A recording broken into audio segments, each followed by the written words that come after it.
and welcome to Season 1, Episode 6, Take 1 of Confessions of an Average Golfer by the Lazy Lobbers. I'm SJ. I'm OP. I'm SL. And we are the Lazy Lobbers. Okay, so podcast number 6, I thought, right, that like you get to podcast 5, I think 10 in a season, podcast 5, you're halfway, it's all great. Podcast 6 could be that kind of a little bit of a dip in energy and ideas. So I've come up with a game and I want to get straight into the game now. Ooh, much like a kind of one of those horrible group training days when they're like warm up exercise. It's literally straight to fifth base. Literally no straight to fifth base. No messing around. Icebreakers first. Icebreakers.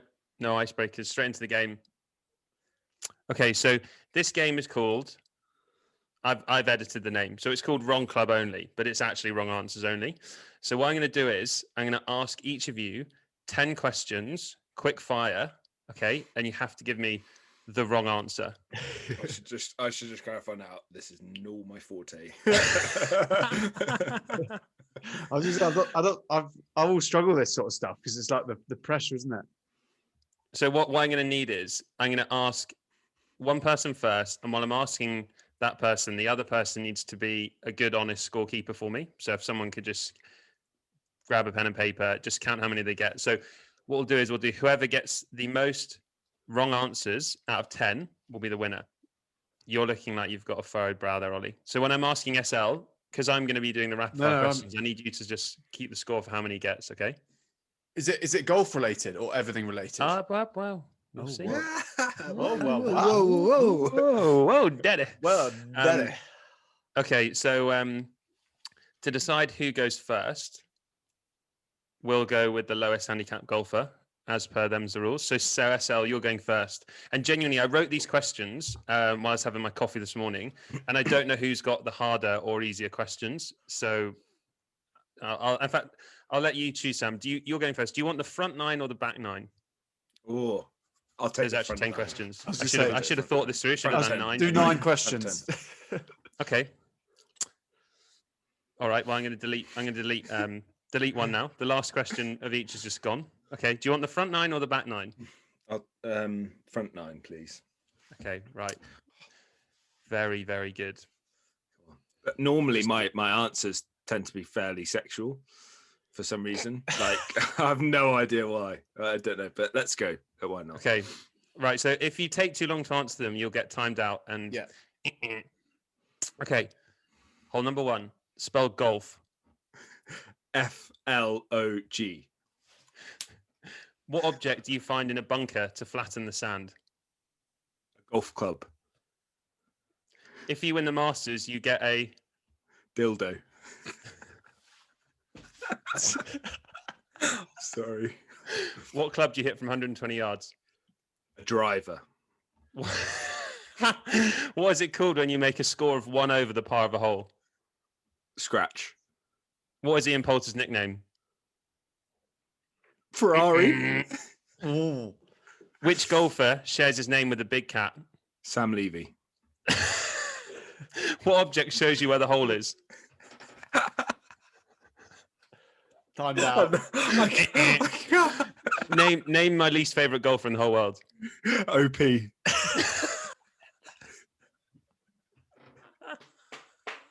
Well done. Very good. I think you kind of timed out on 2 I had. I don't know what you thought. 2 timed out, I reckon I've got as scorekeeper.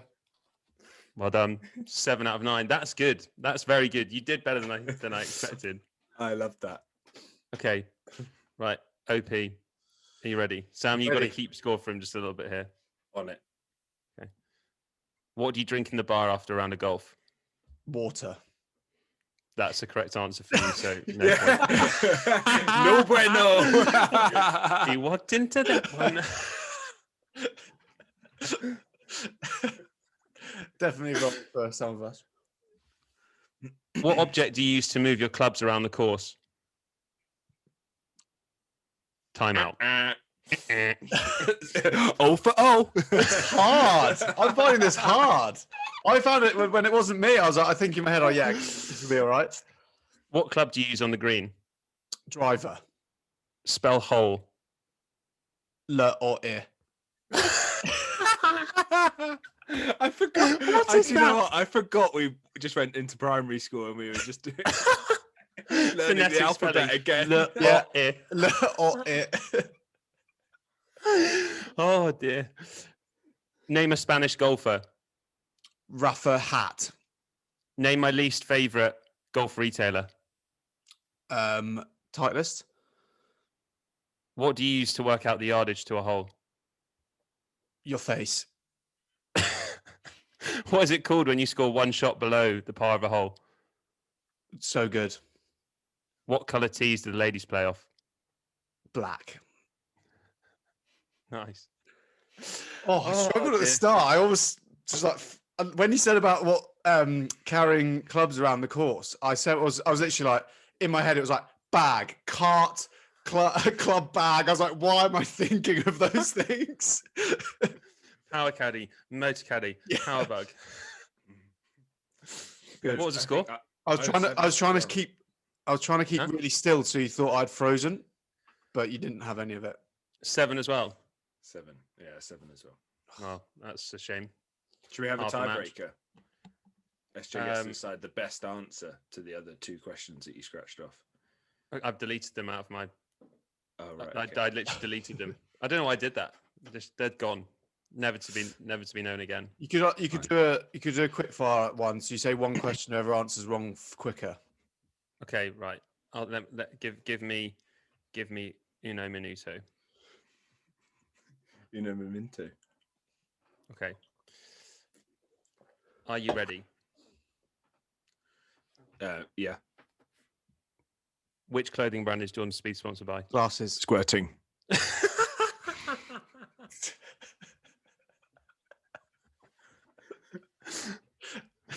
Oh, Ollie, well done, winner. Thank you very What? much. One of the he said glasses really quickly. Oh right. Okay. Fine. Well, I hope you enjoyed that. That was a That warm-up was game. good. Was good. fun. Shall we start into the icebreakers? How's everyone's week been? Good. Yeah, very good, very good. Can't complain. Few bits going on in the golfing world, isn't there? Always nice to see. Yeah. Good engagement on the Instagram page. Some funny Yeah. ones coming in. Yeah, good. The one thing I was that I've put on last night about the choice of shoes between the Nike Airs and I can't remember what the other Was that a one. joke, by the way? It's G4s. So this was it G4s? My mate Mikey Ayrton just asked for my advice, and I thought, okay, well, we're getting really good content. People replying to Kevin Yar, Kevin Na. I thought I might as well put it to the people there. I think one of you lads put the putter on as well. I think Yeah, weirdly, I had a similar request Yeah. come in at work, and I didn't see yours. And yeah, Ross sent me through the putter he'd made and designed on the But TaylorMade. it's almost like it's like a function. It's becoming like a bit of a function of the Lazy Lobbers of just like pre-screening what people Yeah. are going to buy, and like it's almost like we need to get a bit of an opinion of like other golfers and people that have got similar thoughts to us. I genuinely thought that guy might be joking. It's like he picked the ugliest shoe in the world and a quite nice shoe and was like, which is better? Like, what?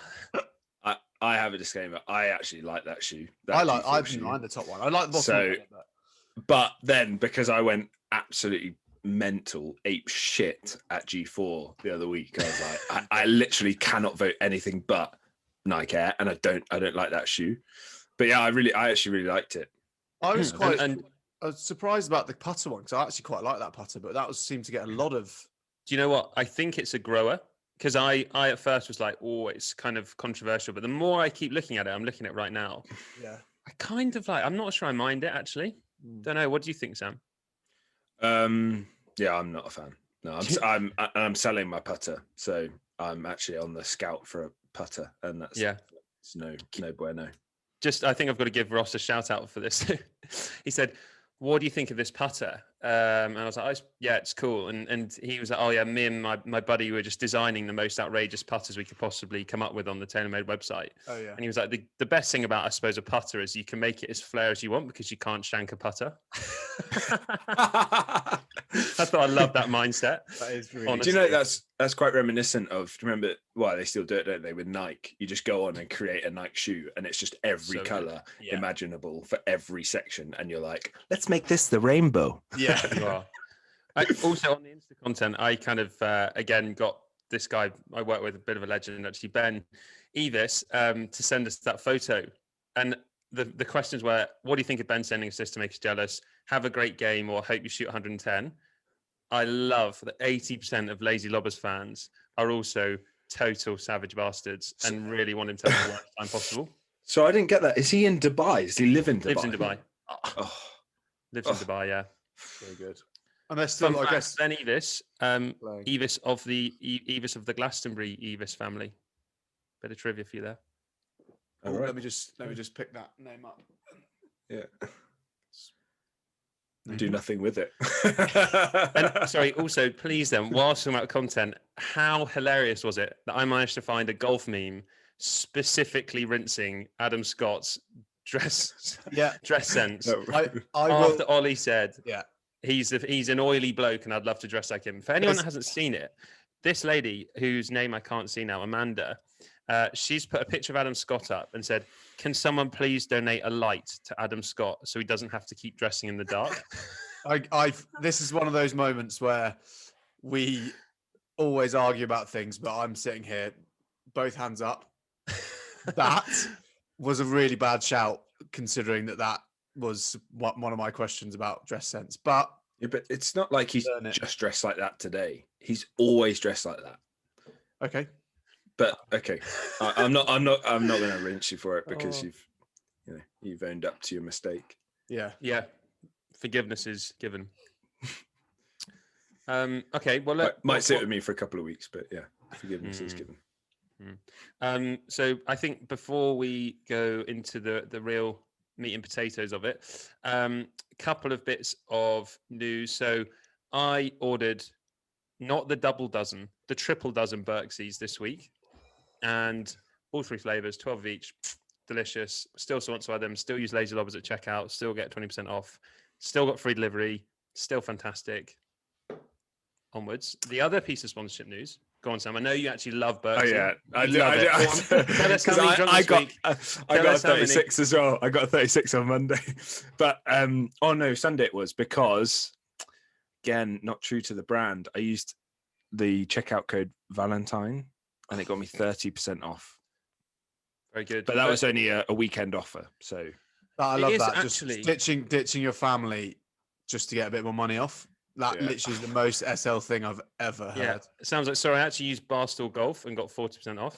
So screw you guys. So a friend of mine bought them in Scotland. He bought like the taster pack, and his partner drank 4 and he hadn't drunk any. Like, he'd just come down and she drank 4. You know what? I've got to say, so, and we always try and keep this bit as brief as we can in the nice way, because we know you all love golf chat as much as you love boozing. But if you buy 36 Berksies with 20% off, it comes in at about £47 for 36 cans with free delivery. So it's actually amazing value, just a bit over £1 a can, and they're fantastic.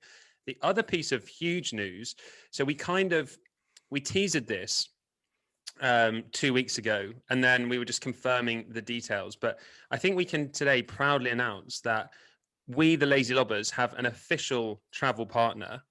So we are now in partnership with golfholidaysdirect.com. So firstly, that's huge news, right?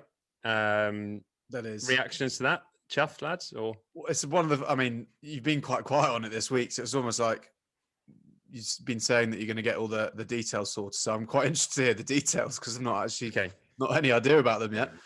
It's amazing. I mean, I've not even sorted my background, and we've got 2 sponsors. So yeah, that is true. So I suppose at Golf Holidays Direct, Chris Coker is our contact there. So big shout out to Chris. And essentially, what Chris will sort you out with is, if anyone is booking a trip, wants to go to Europe for a golfing holiday, Golf Holidays Direct do like the full package work. So they'll sort you out with everything you need: courses, green fees, hotels, and they're all over the place. Basically, if you get in touch with him, he'll give you £50 off for a booking of 4 people if you just give the discount code LAZY50 to him. And so you want to email chrisc@golfholidaysdirect.com. And yeah, there you go. So you get a little discount code with Golf Holidays Direct. And what they've offered us is that as we go out and about and travel Europe, they'll sort us out with some preferential rates, and we'll kind of drop some content for them. So yeah, massively excited about that partnership. So thanks to Chris. Really excited. GolfHolidaysDirect.com. Yeah, I'm I'm actually really excited. I said this on another pod, but because there's three of us, we can just have like we can get so many guests on and create a four ball. Just like rotate guests. It will just be phenomenal. You know, like effectively we could have a week in Spain, and every day of that week in Spain, no nibble that you've never invited me to your Sounds like our holiday. but it hurts. But we have a different person every day. Fly out, come play with us. Rory, on your way, boy. We've had a few people ask to come and have a round with us in the UK as well. We've got one friend, Zach Mills Fitness. He's got this little PT kind of gig going. It's actually quite a big PT gig, but he wants to come and do a round with the Lazy Lobbers, but do a kind of like Lazy Lobbers 18 holes of golf and fitness. And I just thought it'll be a hell of a laugh when he's like, right, play the third, do 10 burpees, and OP's like not even broken sweat. And me and SL are like, honestly, I couldn't think of anything worse. Yeah, but I was I'm tired. I'm tired enough after 18 holes. I was going to say, you've been struggling just to carry your clubs around, let alone doing burpees, running up and down. Imagine that. Just my swing's shaky enough, let alone with a heart rate of 160. That is actually a very good point. Like the time that I don't know if you lads remember. I think it was one of our first competitions, and I hit one of the balls over to the practice range, and I thought, okay, yeah, there's a guy on the practice range or practice green. He'll have seen it drop. Fine. Yeah. Walked all the way over there. He's like, heard it, mate, but absolutely no idea where it was. Like, how can you not see a ball raining down? This is a par 3 9th at the club, and it's raining down. Was it trickling into the rough? You mean?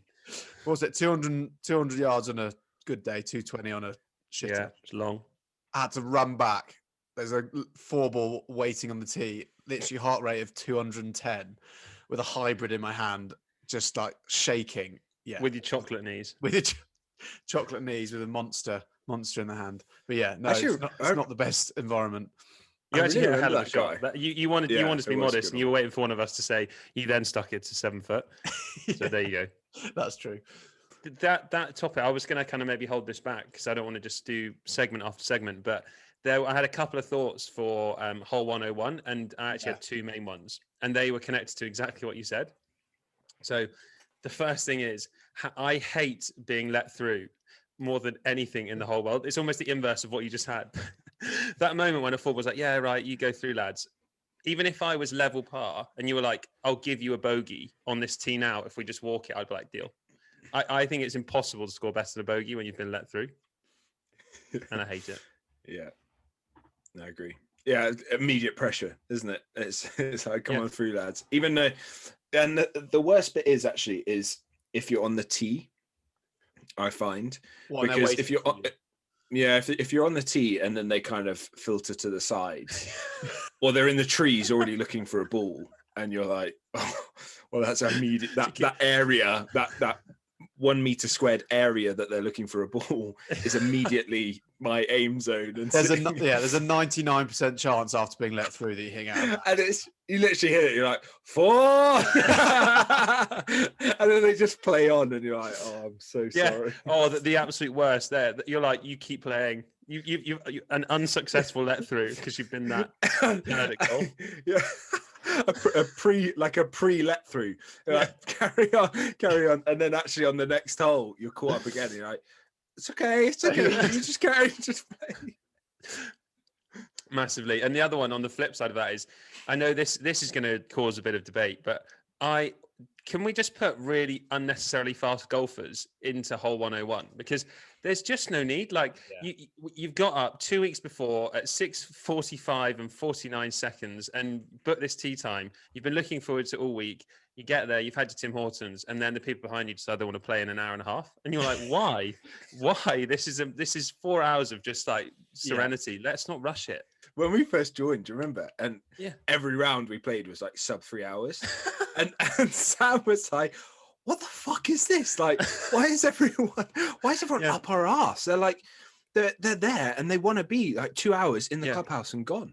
Yeah, we had that one on the when we got to the long par 5, didn't we? I mean, there's literally 2 people up our bums, and literally we're like, right, you play through because we're done with rushing.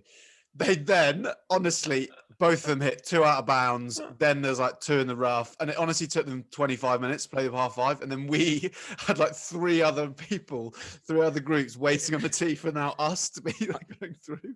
I think genuinely, no topspin, no topspin. We somehow waited in the region of 12 to 15 minutes for them to kind of like clear past us. So we walked down there. As you know, it's like a long par 5 downhill. And in the summit, the drive can go quite far. So we were stood there and watched them walk like 260 yards down the hill so slowly, then start topping it again and then take forever to get through. I thought, oh my gosh. And as you said, then there's 3 groups behind and you're just like, oh, what do we do here? I actually think a worse version of that is when someone is really slow, normally the older golfer, but you've hit your drive like 250. And then when, whilst you're walking, you get to your drive, they've already hit their drive because they hit it about 150 yards. Yeah, furious. And then you're waiting at your ball and you look behind them, they're like 100 yards behind you waiting. And you're like, what? Why? Why did you tee off? Yeah. The thing is, I know we give a lot of chat about being a bit erratic, which is true. But I'd say on the whole, we don't spend forever looking for a ball. So I think we actually do play a fairly quick pace of golf. So as you say, when people are up behind you, it's almost as if they must be walking as briskly as they can between their ball, or they're all just playing continuously alternate shots, whilst one's hitting, the other one's walking. It's just a bit much. You can guarantee they're not checking their whole 19 out, then their Garmin watch, then using the range to work out exactly what range and then once they've checked all 3 things, then trying to find that little disc in the middle of the fairway that says it's 150 yards just to validate. So I actually had the point in those, by the way, yardage disc. Yeah. It's like, great. Like, let me try and find that. Flat thing on the floor.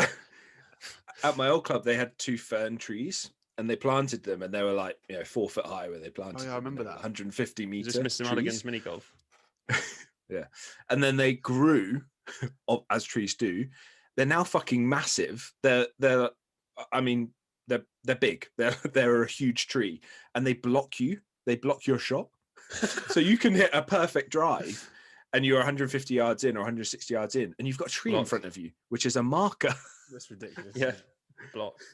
I actually had a whole 101 just to add to it as well. It was kind of, pretty similar to what we're talking about, but slow golfers, like properly slow golfers. We're being quite Goldilocks this morning, aren't we? Yeah. So no, too fast, too slow. Yeah, too fast, too slow. But I think there is a limit though, isn't there? Like when us 3 go out and you've got a 4 ball in front, and it's honestly, that you've planned 4 hours for a round, and you're there 4 hours deep, and you're only on hole 11, and it's like, what is going to happen? What'd be quite interesting is because I think, in that scenario where you've got a 4 ball on the green and a 4 ball behind, and the 4 ball behind are going, fucking hurry up, you bastards. Like, why is that guy just walking, looking at putts? And then on the green, I bet they're going, why the fuck are they looking at us like that? Like wanting us to speed up. It's almost like when you're in the petrol station and you're waiting and you're like, oh, come on, hurry up. Like get in your car. You drive away. And then when you're filling up with petrol, you're like, why are you looking at me like that? Like I can fill up faster. It would be cool to like mic both up and see what they're saying. And like when people get in their cars at petrol stations and they sit there like, what the fuck are you doing? There's nothing to do. Turn the car on and drive. I'm a bit faffy like that. I'm really faffy like that. It won't surprise you to know that I'm a little bit faffy like that. The thing is, you've paid, right? You get back in. You're like, right, put the keys in the right spot. You don't want to be sitting on your wallet. So you're like, oh, take your wallet out. Then you get your phone out. Then you've got to kind of just choose the right song, get the aircon on, and then you're out of the door. That is so. Actually, I don't like you. I don't like you in another life. It's fair enough. You are King Faff. Everywhere you go, you're the biggest faffer. It's just got personal. Can't wait for the 100 meter race when you're faffing around trying to find your fucking long distance spikes. Let's just look. How long could we not talk about this for? It's seemingly we've gone from golf podcast to being obsessed with 100 meter running. And I'm done a little bit of training this week, so I'm feeling more confident. Well, let's disclosure. OP said he's not training at all. He was like, he's so confident he's going to win. He's not going to train. He trains every day. He lifts weights every day. No, I've not revised, guys. I've not revised. So there is a difference between going out and sprint training and going to the gym. Agreed. No, SJ? disagree. Does Usain Bolt go to the gym? SL Yes. doesn't do either, so we've got to speak to someone who does Oh both. my. Well, gyms are closed right now. Yeah, I know. That's true. Mm-hmm. What just what I will say though is I can't. So everyone that follows us on the social channels would have seen some snippets of sprint training. I was genuinely a bit terrified when SL decided to do a video sprinting in Crocs, Downhill. holding his baby child in front of him. I thought one slip and Laurie's TKO. It was like a Well, suplex. Yeah, I mean, so basically, so some context to that. I was actually outside taking a work photograph, so it was a sunny day. In your Crocs. Yeah, so I was like party down below, and then I had the work attire up top. But Laurie was like really giggling, and I was like, maybe I should do some sprint training in the Crocs here.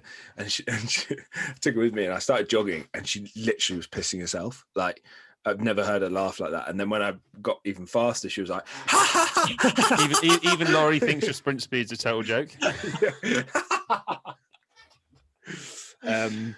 I feel one thing I will say, and I'm definitely going incognito on the training side and the timing side. That voting, I was really hard done by. It was rent free in my head for about 3-4 days. In fact, the whole situation's just sitting in my head. As we mentioned on the story, Sam SL just about got to 10 votes, and that's so he got a minus the one that he voted for himself on Lazy Lobbers, minus his wife's friend, and minus his little crew. Minus the work. You could say the same about you guys as well. Like, that's your friends, family, mum. Yeah, your mum, Ollie, to be fair, your mum voted. Okay, sorry. Your mum, okay, I'll your mum created an account for your dog, and your dog voted for you. Let me just take myself down from 3 times the amount of votes as USL to one less than that. My battle isn't with you, to be fair. My battle's with this lanky wank. So just be honest, right? Honest answers only now. Correct answers only. How stunned were you when you saw my sprint speed past the camera? Do you know what I will say? I wasn't stunned at the speed, but you've definitely got better synchronization than I realized in arms to legs. That's really kind. And whilst being level-headed about this, I also thought you looked quite quick for a man in Crocs holding a baby, if I was being honest. So I just imagine who knows where we're at.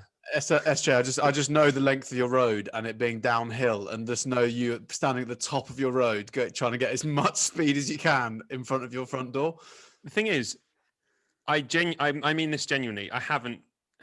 What's the plural of? What's the past tense of sprint? Sprinted.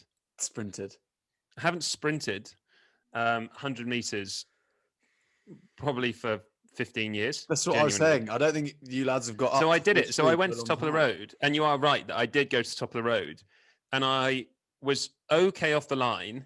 Then I thought I was quick, and by the time I got to about 40 or 50 meters, which is ahead of the house, I felt myself slowing, and I really tailed off. By the point I got past the camera, I was like,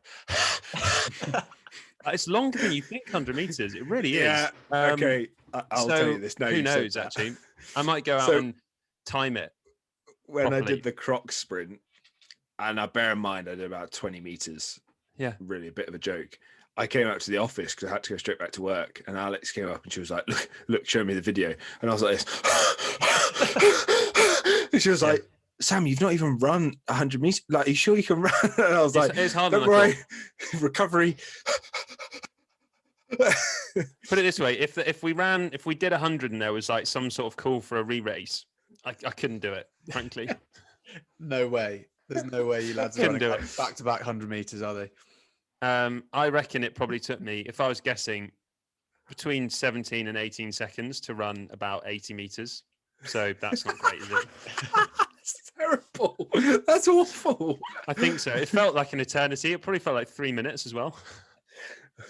Well, maybe this is a bit of a strategy. Maybe you're just being too nice. You're trying to kill us with kindness. Do you know what? Al got a screenshot of me running, and I think I'll put it up on the thing. And I thought 2 things. One is I'm so high off the ground. It's almost like I'm jumping each stride, like unnecessarily high in the air. And also my gait isn't that wide. And I thought for a man of the leg length I've got, like I should be really striding, and it's a little bit short. So who knows? It's going to be an interesting one. Anyway, It is. probably no one really wants to hear about 100-meter sprinting on the golf podcast. So should we move on? Yeah, I mean, I'm happy to move on to a bit of Kevin Na, Kevin Yar if you want. Yeah. Alternative theme tune. Kevin Na, what's the game? Kevin Na, that's the game. That's the game. Heard you good with them soft lips. That's very good. Very good. You know where to mouth. Square root of 69. is 87. Right, because I'm trying to work it out. Yeah. Good weed, white wine. Oh, come alive in the night. Mate, we're back in the 2012 clubs. So we've got a few Kevin Na or Kevin Yar questions for the lads. So number one today, this week, only playing 9 holes of golf. So yeah, so actively going out thinking anyone fancy a round of golf and just going out and playing 9. Kevin Na for me, frankly. I just think by the time you've gone through, it's not a massive rigmarole, but by the time you've kind of hauled yourself to the course, you've booked the tee time, you're on there. It's just 9's just not enough for me, frankly. So no, Kevin Na. I think when we had to only play 9 for a bit of time during when the golf club was trying to get more people playing, it is one of those things that when you're restricted to that, you realise that you just want to play 18 more than anything.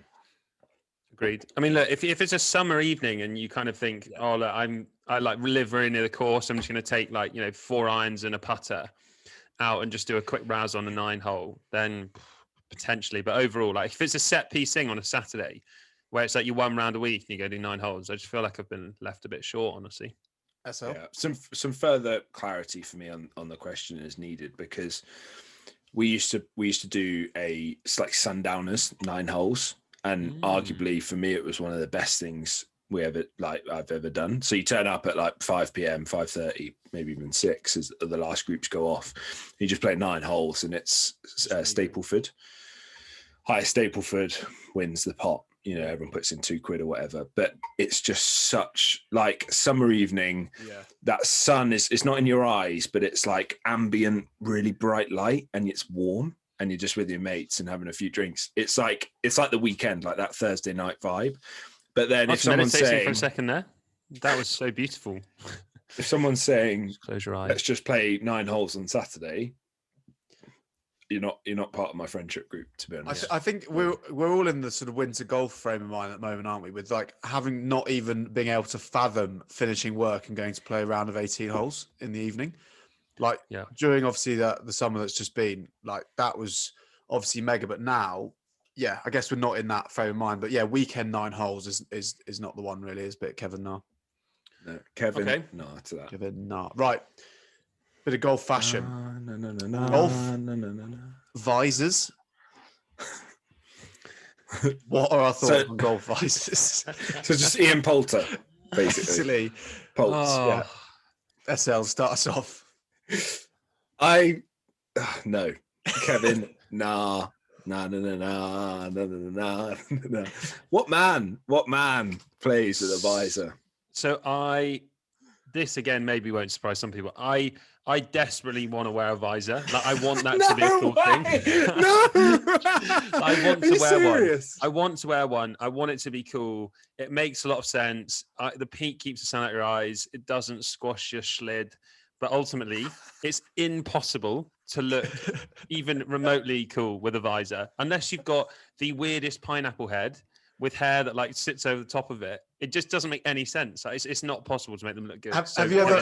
Why does that look cool? If your hair kind of like tipples over the edge, like cupcakes. You need a kind of very particular type of lid to wear a visor, and I just can't make it. It's like sticky. Cool. It's got to be a bit sticky up, hasn't it? So Yeah, like it has. there's two matte people. to Dax wax blonde. Like Rafa, like Rafa with his headband. Yeah, that's pretty cool. Do you know what I mean? It's that kind of like if you could just get it cool like that. They're 2 very different things, aren't they? There's 2 people on tour that I know that wear those visors. One is Poltz, and the other one is Victor Dubuisson, and he looks like a flower. You know, the French golfer. He looks like a flower. Yeah. Just after spring, it's just come out and it's gone. Oh. Full blue. The some of the whilst we're talking about those, some of the golfer hat tans are like they're just a joke. They're Like I next guess level, they have aren't to wear they? a cap for like who actually wears a cap to keep the sun out their eyes? That also is a little bit of a myth, isn't it? So I think it's all just for sponsorship. I know I think Ernie, it is. was it Ernie Els used to wear an SAP hat? Like he just getting paid a fortune. I For guess his it's like SAP another, hat. it's just another bulk payment, isn't it? It's like, well, Yeah. you get paid X amount for wearing all this stuff, but you get X plus however much if you wear a hat as well. I love Yeah. golfers that don't wear hats. But Mm. also, I do find this could be complete myth. Golfers that wear hats, not only do they, when they take their hat off, do they have a tan line, they've also got no hair. Just like Over the years, it's flat like every down. time they take their hat off, it's like Spieth. I'm sure he started on tour with hair, full lid. You I could was gonna say, believe takes that it off wearing a now hat and it's ruins gone. your hair. the Like, stress of suffocates it. the stress of being in the lead twice in the last 2 competitions and But makes you could lose your that be hair. a thing? But could that be a thing? You know, like Woods. You look at his lid now on top. No hair. I think It's I not. don't It's know. not receding hairline. It's not that often. I Mm. find it's like, The top. yeah. But again, no evidence to support that. But it's just a theory. We've got enough. 2 Kevin Nars and I'm a Kevin Nar for advisor, and SJ is a Kevin Yar because he wants to wear one. So I'm not. I I'm a literally Kevin can't Nar. believe that. I'm a Kevin Nar. Why? I But why said- did you say like yes? Let's No, make it cool. Sorry, I said I want it to be cool, but it doesn't. It can't look good. So I'm a Nar. Right. Okay. But we're always agreeing recently. So the last one I've got for this week, SJ mentioned it in one of his blogs. Go and have a little read on www.lazylobbers.com. Pink Castle teas.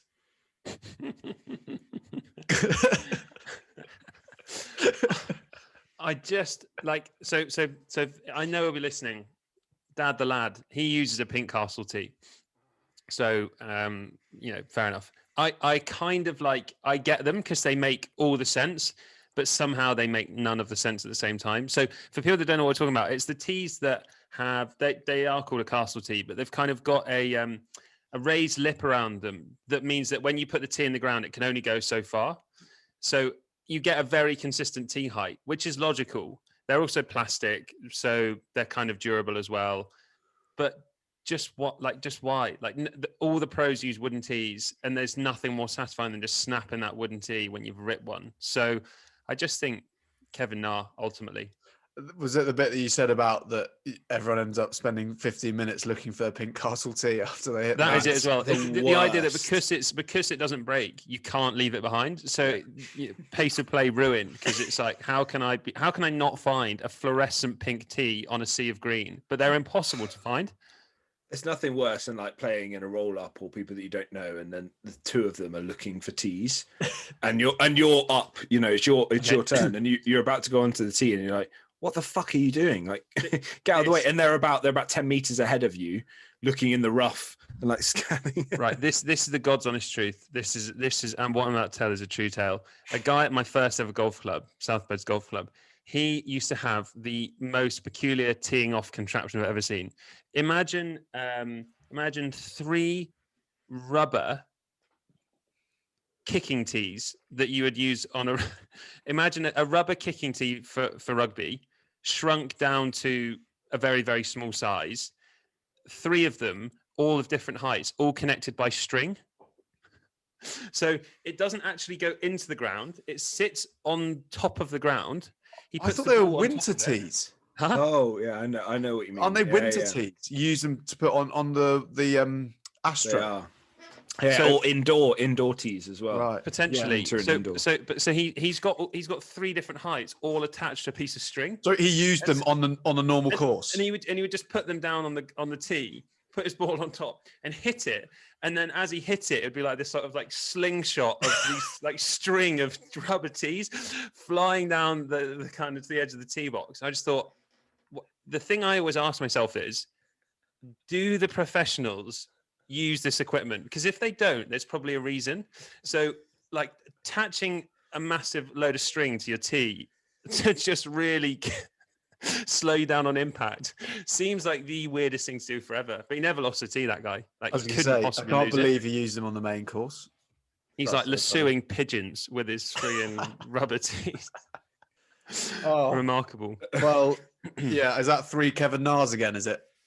Yeah. Unfortunately, it probably is, Kevin isn't Nahr. I also believe that with the wooden tees, I used to use castle tees actually, because it just sets that standard height, doesn't it? Mm. But I have suddenly got in my head, and this is so stereotypical of the average golfer, the most insignificant thing is affecting your golf game, which is a tee. And I suddenly started to think that I'm slicing the ball because of that tee. Or there were two thoughts. One was the slicing, and the other one was that my driving distance is not going as far as it used to. It's because I'm using this tee, so I went back to wooden tees. There must be something in that, though, in all seriousness, because, I guess it provides a bit more resistance upon impact because it won't snap in half. So I was going to there say, maybe is something in I that. got sort of duped by the marketing team of a tea company for when I bought Dad some teas. It must have been 10 years ago. I don't know if you've ever seen them before. They've got the little The nudie tees. No, Please not say the grass ones. The grass ones. The ones with like the brush, on the top. Yeah. Yay! I love those. Like Then you're not dupe, mate. I think that's epic. I remember they're seeing like the golden find. Yeah, I basically bought Dad a set of 6 or something, and because the whole packet was like the least amount of Resistance to impact. resistance you can possibly have between a tee, and I was like, that'll help my dad with his a bit more distance and all that, and like obviously you use them, you lose them in about 2 rounds, and you're like, oh, okay. Yeah, I actually love those tees, but I've never found one intact. I've never purchased one. I've never found one intact. They're always broken. Maybe you should give a bit of we should do a little bit of review where each of us does a round with a different tee. So like one uses a brush, one uses a castle, and SJ uses the rubber slingshot. Do you know what I love? It's like they're almost like a collector's item, the castle tees that you got the silver one that is like the silver castle tee is higher than anyone ever needs to tee their ball. Ever. Like you can honestly hit a baseball swing off it. It's so big. I've seen people align their foot to that tee, like they align their shoe. Just like Johnny Wilkinson to win the World Cup final off the silver castle tee. Then you've got the pink one. You've got orange. You've got orange in the middle. All I can have in my head is there's pink. I know there's a white one. Then you get into like these kind of, it becomes this like brinksmanship to he who can make the smallest castle tee. And when you get down to like the blue one, you're like, that's pretty small. Then there's a red one, and then there's an orange one. And the orange one is like, I don't know any of these. How is it even a castle? No, you're at the green. You're at the green now. The orange is niche. So I think the OG colors go gray, orange, pink, white, blue, red, green. Nice. I just remember finding an orange one, and you know how the design is that they've got like a little lip in them.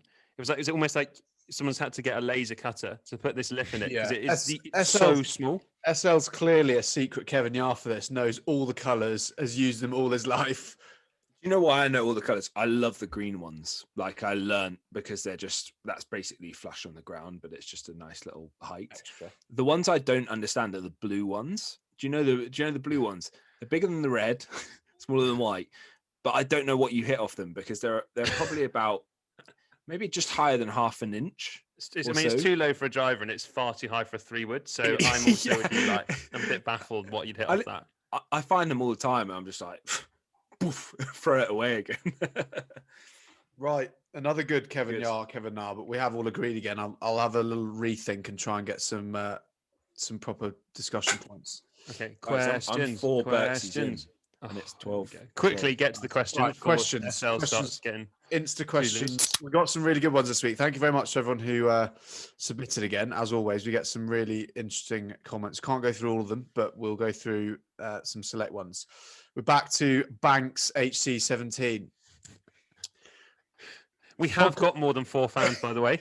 We're like, we get loads of questions. And we're like, Henry Banks, Ollie Sampson. They are often the same people, which is we want to get a bit more varied, but a lot of the same people ask about 5 questions. So I went on the other night, and there were maybe like 30 something questions, and then we always talk about the same 3 people. Okay. Oh, right. bit of feedback for Ollie there. Keep slating me. That's fine. Podcast awards. Could you imagine if we got invited to the podcast awards? Who, if we win an award, I mean, when we win an award, who's doing the speech? So I No think questions for it's this. there's no question. SJ and his just ability to be able to speak, just almost with no. Chat Yeah. shit any on tap. It's just you can just carry on. I reckon you could speak without saying like or repeat yourself for about 3 days. Agree. Every But podcast, actually, every podcast we do, dude- I practice in the mirror for 4 days before we do it. Fucking speech right now. We've just won the Yeah. lead podcast award. Go. So I'd like to thank all of our fans out there, as well as my parents, Sam's parents, and Ollie's parents, and our lead sponsors, Berksy Drinks and golfholidaysdirect.com. And I'd like to leave you with this note. There are tall ships and there are small ships, and there are ships that sail the 7 seas, but the best ships are friendships. So here's to us 3. Here's to Castle Tees. And can we just say that was first take, 0 edit. Oh, that was so good. I love that. Ah, Thanks, guys. we've I'm got sweating now. We've got a little bit of shit from Ross _ Greason about is the sixth podcast the last one? Yeah, what the hell was that about? Who's this guy? Who's this guy? Boss at work, so let's not. Oh, right. Okay. Thanks for your feedback. We'll take that on board. Thank you for that. We'll just move on to the next one. I like this one. I like this one. Zach Mills Fitness, paid by Slazenger to use their clubs, or given your dream set for free, but you're not paid. Dream set for free. Dream set for free. Dream set for free. No Good question, way well, actually, it Like, depends how much we're getting paid. That's the question. Oh, Isn't it? that's true, actually. I was going to say there's no definition of being paid, but imagine heading out to Bedfordshire knowing that you're getting paid to play golf with your Slazenger clubs every time you play. When we first started playing golf, when I was a wee whippersnapper, we had a friend called James Lockyer. If he's listening, then miss you. And he kind of like there was 3 of us that used to play golf a lot. Might have been 4, and then James kind of like we knew him from swimming, and he was like, I'm going to get involved, and we're like, okay, this is amazing. So he's like, I'm just going to get involved in golf, and because he was pretty athletic, like he had a serious swing on him, and he was getting into golf just with like beg, borrowing, stealing clubs, and then one day he just comes to the golf course, right? He's been in Sports Direct, and he has picked himself up the Slazenger K2 driver.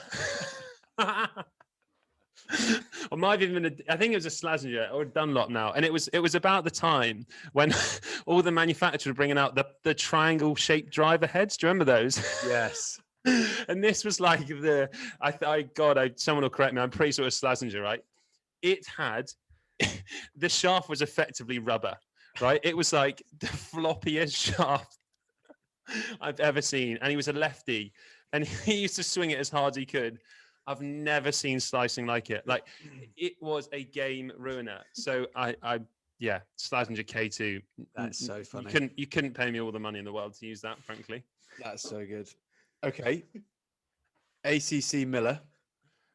Who can down a pint the quickest? So I'm going to put myself out there and say it's not going to be me. Okay. I'm But okay. I also don't think it's going to be SL because it just means he's got to buy another pint, and he doesn't like doing that, as we all know. This is getting. It's a bit unilad.com, but I think we should probably give it a go. I mean, what I am good at, although you can't actually do it anymore, is torpedoes. And because obviously everyone's trying to reduce plastic waste, and they give you a paper straw now, the torpedo is effectively dead. But I'm really good at those. But I don't mind a pints, torpedo. Sam, you only good at downing pints? No. All right. No, I wouldn't say. This is not very cool, then, is it? I'll back myself then. If you guys are average, I'd say I'm a little above average. Yeah, I mean, I'm certainly not going to pick it up and say I've beaten many a man. If you had to give yourself a pint downing handicap, what would it be? I'd probably off 6 or 7. Yeah, I'm probably a bit worse. Yeah, I'd 12, maybe 13. say 10. One thing for me though, the flat ales and the Guinness, I'm much more confident over those than like the fizziest beer Moretti ever. Yeah. Yeah, the extra cold Heineken, Yeah. where the tap's actually got frost on it. Yeah. Genuinely touched in the bar. You know, Milton Keynes Casino has got that, hasn't it? It's like they've got about 3 of them, and you're just like your tongue's just edging closer. Yeah, it's basically like a fucking Tango Ice Blast. Do you know who I reckon would be off scratch for downing pints? Is Ollie Sanderson. OS. I bet I reckon he would eat the glass as well. Eats them. Yeah. Maybe we should get a little race between the is it Pars then Bars or the lads that we found? These lads, yeah. We've like teamed up with this little, page, Instagram page. So I just read out their Instagram bio. So these lads followed us or liked a few of our posts. I've got so much appreciation for this bio. This also, they've done a giveaway and they've increased the followers to 600 followers in like a week. So we need to do a giveaway. I clicked on their page. So I was like, Pars then Bars, quite a good name. They've got literally the most beers and golf. So the bio is, there's nothing better than making pars than deleting beverages at the bars. We also enjoy heavy consumption before, during, and after the round. I love the deleting part. Deleting beverages. So, do you know what though? So for me, there's a really fine line with this that I kind of hope it's ironic to a certain extent, because there's a risk that's got a tinge of seriousness to it, and it's all a little bit close to the bone. It is funny though. Like there's this drinking game you get on your iPhone. Bit tragic that it's called Piccolo, and when you open the app, a warning pops up and it goes, "Warning: playing this game may get you very intoxicated. Are you okay to proceed?" And you're like, "Oh God." Okay. Right. I think we've probably got time for one more. Yeah. So, one club challenge, par 4, 350 yards. What club are you taking and why? And you can't have the same club as someone else. Who's it from? Oh, sorry, ACC Miller. 350 divided by 2. 7. Pitching wedge. 7 for me. You're going 7. I'll probably take an 8 then. Take that off the table. Yeah, they would have been my 2 favorite clubs. Well, maybe. You're I think I'm gonna. No, you're Sam. 4 iron at least. This yardage, so it's 175. You're 3 iron. Or that trusty 4, maybe. Yeah, 4 is quite trusty. I mean, the risk is obviously I'm like 6, but then the risk is if you're going to bunker, you're never getting out with a 6 iron. So are you better to just err on the side of caution and try and thin a few 9 irons? 9 iron. This is all content that we could definitely actually do when we do a few rounds, when we're actually allowed out again. Yeah. Because all this stuff, obviously, we're talking about it, but actually being able to go out and do it would be quite good. We should do it in a competition. That would be hilarious. We should do a whole round of 18 with one single club of choice and see how we I actually couldn't think of anything worse than that. That'd be terrible. You're just whistling down your like sanity, aren't you? Each hole. But yeah, hopefully, within however long it's going to be allowed until we're out again. Although the bad news is it might be 2-ball only, which is going to be a pretty savage rock, paper, scissors every Sunday, isn't it? That's going to get awkward, isn't it? For sure. Oh no, we'll just get a 4th. Yeah. Nice. To be honest, I prefer to play on my own, but that's true. You do get a bit grouchy after your front 9. Well, I just feel like that was another great episode. Thoroughly enjoyed it. And on that note, that brings us to the end of season 1, episode 6, take 1 of Confessions of an Average Golfer by the Lazy Lobbers. Thanks everyone for listening. Cheers, guys. Thanks, guys. Bye. Bye. Ciao.